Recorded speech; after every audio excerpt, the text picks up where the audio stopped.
کعبہ پہ اس نے پہلی نظر ڈالی، پہلی نظر پڑی، فرمایا جو دعا اس وقت میں مانگے گا اللہ تعالیٰ اس کی اس دعا کو ضرور قبول فرمائے گا،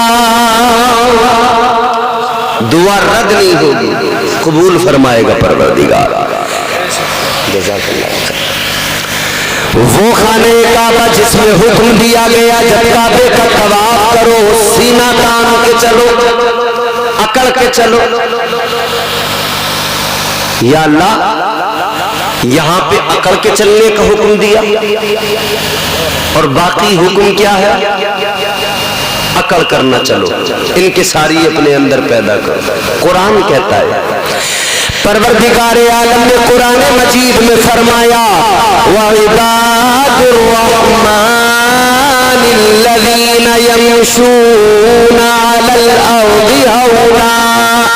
هَوْنًا وَإِذَا خَاطَبَهُمُ الْجَاهِلُونَ قَالُوا سَلَامًا۔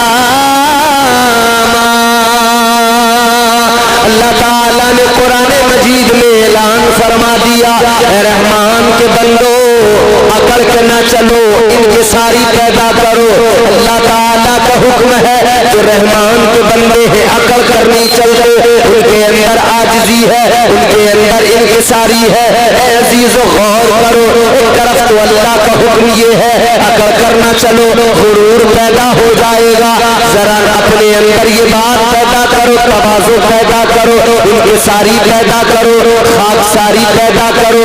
حکم پروردگار نے دے دیا اکڑنا نہیں ہے، لیکن کعبے میں جاؤ، جب خانہ خدا کا طواف کرو، جب اللہ کے گھر کے ارد گرد چکر لگاؤ، حکم دیا گیا کہ وہاں پر تمہیں اکڑ کے چلنا ہے، سینہ تان کے چلنا ہے۔ عرض کیا گیا اے مولا خیال ہے اللہ کی بارگاہ میں عالم خیال میں عرض کیا جائے اے پروردگار عالم آج اکڑ کے چلنے کا حکم کس لیے؟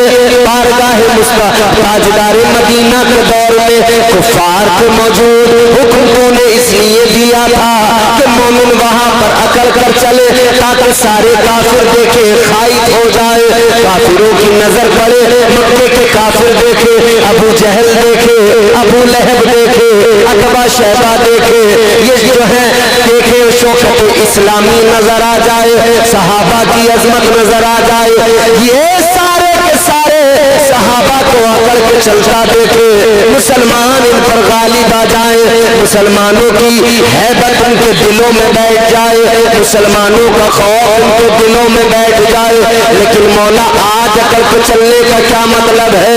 آج تو وہاں پر کوئی کافر نہیں ہے، آج تو وہاں پر کوئی ابو جہل نہیں ہے، آج وہاں پر کوئی ابو لہب نہیں ہے، آج وہاں پر عتبہ شیبہ نہیں ہے۔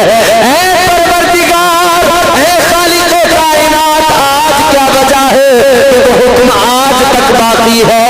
تو جواب قدرت کا آئے گا اے میرے بندو، وجہ یہ نہیں ہے کہ آج وہاں پر کافر ہیں تو اکڑ کے چلنا نہیں، بات یہ ہے یہ میرے محبوب تاجدار مدینہ کی پیاری ادا ہے، میرے حبیب کے غلاموں کی ادا ہے۔ وہ خدا کا طواف کرتے ہوئے سینہ تان کے اکڑ کے چلتے تھے۔ اللہ کو محبوب کی ادائیں پسند ہیں جیسا میرے حبیب نے کیا ہے۔ اب قیامت تک کے لیے مومنوں پر ضروری کر دیا گیا، اب سارے مومن حج کرنے والے، کعبے کا طواف کرنے والے کعبے میں آئیں گے، ضروری ہے کہ محبوب خدا کی ادا کو اپنائیں گے اور سینہ تان کے اکڑ کے وہاں پہ چلیں گے۔ اللہ تعالیٰ نے حکم باقی رکھا۔ عزیزان گرامی القدر غور فرمائیے کعبہ کیا ہے؟ میں نے عرض کیا پتھروں سے بنی ہوئی ایک عمارت ہے،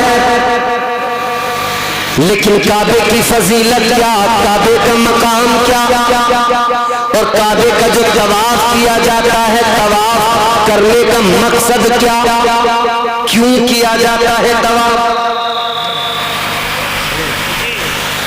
کیا وجہ ہے؟ کیا ریزن ہے کعبے کا طواف کرنے کی وجہ؟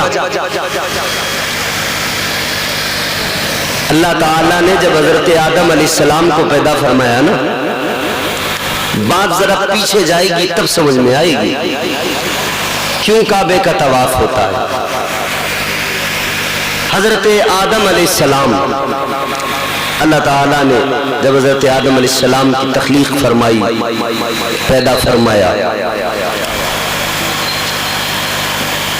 پیدا فرمانے سے پہلے جو اللہ نے فرشتوں سے فرمایا نا، انی جاعل فی الارض خلیفہ،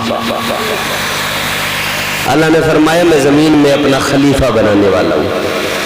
فرشتوں نے کیا کہا؟ مولا کیوں، کس لیے؟ یا اللہ یہ انسان تو زمین پہ جا کر خوریزی کرے گا، فتنہ و فساد کرے گا، مالک ہم ہیں تو عبادت کے لیے، یا اللہ بندگی کے لیے ہم موجود ہیں تو صحیح۔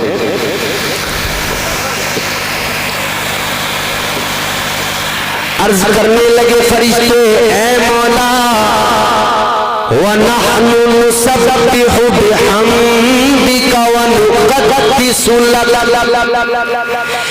اے مولا تیری تسبیح بیان کرنے کے لیے، تیری حمد کرنے کے لیے ہم موجود ہیں۔ یا اللہ انسان کی کیا ضرورت ہے، اے پروردگار ہم تیری بندگی کے لیے موجود ہیں۔ اللہ تعالیٰ نے فرمایا اے فرشتوں سنو، جو میں جانتا ہوں وہ تم نہیں جانتے۔ اللہ جو جانتا ہے وہ کوئی، پروردگار عالم کی ذات، اس کی شان، اس کا مقام، وہ عالم الغیب والشہادہ، سب جاننے والا، وہ تمہارا میرا خدا پروردگار عالم جس کی شان قرآن بیان کر رہا ہے۔ اللہ کا قرآن کہتا ہے تبارک الذی بیدہ الملک وہو علی کل شیء قدیر۔ آج ہمارے پاس 50 بیگھہ زمین ہو، 100 بیگھہ زمین، ایک مکان اچھا، ایک تو پلاٹ ہو، ہم بڑے کرتے اتراتے ہیں، کہتے بڑی ملکیت ہے ہمارے پاس میں، لیکن رب کا قرآن کہتا ہے بڑی برکت والی ذات ہے وہ پروردگار، وہ خالق کائنات، تمام ملکوں کا مالک وہی پروردگار ہے۔ اصل ملکیت تو اللہ تعالیٰ کی ہے، اصل ملکیت کا مالک پروردگار ہے۔ کوئی اس میں کچھ ہے نہیں، تھوڑا سا خشک ہے یار بابو۔ اصل ملکیت کا مالک پروردگار، قرآن اس کی عظمت بیان کر رہا ہے۔ پھر سنو اللہ تعالیٰ کا کلام، پروردگار نے فرمایا قُلِ اللَّهُمَّ مَالِكَ الْمُلْكِ تُؤْتِي الْمُلْكَ مَن تَشَاءُ وَتَنزِعُ الْمُلْكَ مِمَّن تَشَاءُ وَتُعِزُّ مَن تَشَاءُ وَتُذِلُّ مَن تَشَاءُ۔ اللہ کا قرآن کہتا یوں عرض کرو اے پروردگار، اے ملکوں کے مالک، سلطنت تیری، بادشاہت تیری، اور تو جسے چاہے سلطنت عطا کر دے، تو جسے چاہے بادشاہ بنا دے۔ اے اللہ عزت کا عطا کرنے والا تو ہے، عزت سے نوازنے والا تو ہے، اور تو ہی جسے چاہے ذلیل کر دیتا ہے، تو ہی جسے چاہے رسوا کر دیتا ہے۔ اللہ کی شان یہ ہے لوگوں، اللہ تعالیٰ کا مقام یہ ہے عزیزوں۔ کون ہے پروردگار؟ وہ کسی نے کہا، گردش میں کہا اس کے مقدر کا ستارہ، وہ جس کو میسر تیری رحمت کا سہارا، تنہا ہے اکیلا ہے تو یکتا ہے احد ہے، غیرت تیری کرتی نہیں شرکت کو گوارا، حق یہ ہے کہ تجھ بن کوئی معبود نہیں ہے تیرے سوا کون مددگار ہمارا۔ وہ پروردگار عالم زندگی موت کا مالک بھی وہی خدا، فرما دیا گیا الذی خلق الموت والحیات لیبلوکم ایکم احسن عملا۔ اللہ تعالیٰ کا قرآن گواہی دے رہا ہے زندگی اور موت کا مالک بھی پروردگار ہے، وہی عزت دینے والا، وہی جسے چاہے ذلیل کر دے، وہ چاہے تو فقیر کو بادشاہ بنا دے، وہ چاہے تو بادشاہ کو لمحوں میں فقیر بنا دے۔ آپ نے دیکھا نہیں ہے کتنے کنویں جو لبالب بھرے ہوتے ہیں وہ دیکھتے دیکھتے سوکھ جایا کرتے ہیں، کیا آپ نے دیکھا نہیں ہے بڑے بڑے تالاب جن کے اندر پانی بہت زیادہ لیکن دیکھتے دیکھتے سوکھ جاتے ہیں؟ اللہ تعالیٰ کی شان یہ ہے وہ غریبوں کو غنی بنا دے، غریبوں کو بادشاہ بنا دے، وہ چاہے تو بادشاہوں کو لمحوں کے اندر فقیر بنا دے، یہ اللہ کے اختیار میں ہے۔ عزیزان گرامی القدر غور کرو، اللہ نے فرمایا اے میرے فرشتوں جو میں جانتا ہوں وہ تم نہیں۔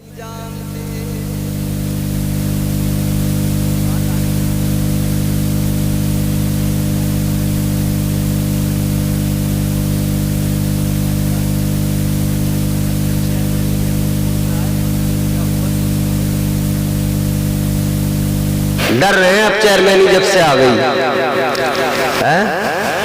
ڈرنے کی ضرورت نہیں۔ میں آپ کو اللہ کی شان بتا رہا ہوں یار، ہم وہ قوم ہے کہ ہمارا خدا اتنی شان والا ہے، ہمیں پھر کسی سے ڈرنے کی ضرورت کیا؟ بولو نا مچل کے سبحان اللہ، اور زور سے بولو نا سبحان اللہ۔ بات کعبے کی چلیے، مومن کو خوش ہونا چاہیے۔ آپ سنتے رہتے نا کعبہ، کعبے کی رونق کعبے کا منظر، کعبے کی رونق کعبے کا منظر، اللہ اکبر اللہ اکبر، کعبے کی رونق کعبے کا منظر،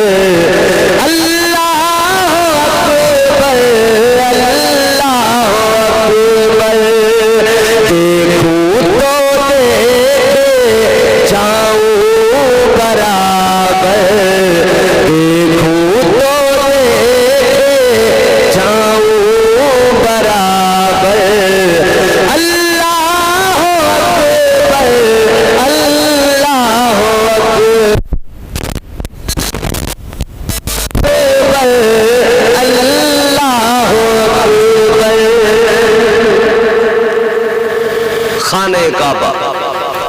اب سنیں ذرا توجہ کریں، طواف، یہی تو میں عرض کر رہا تھا نا، طواف کیوں کیا جاتا؟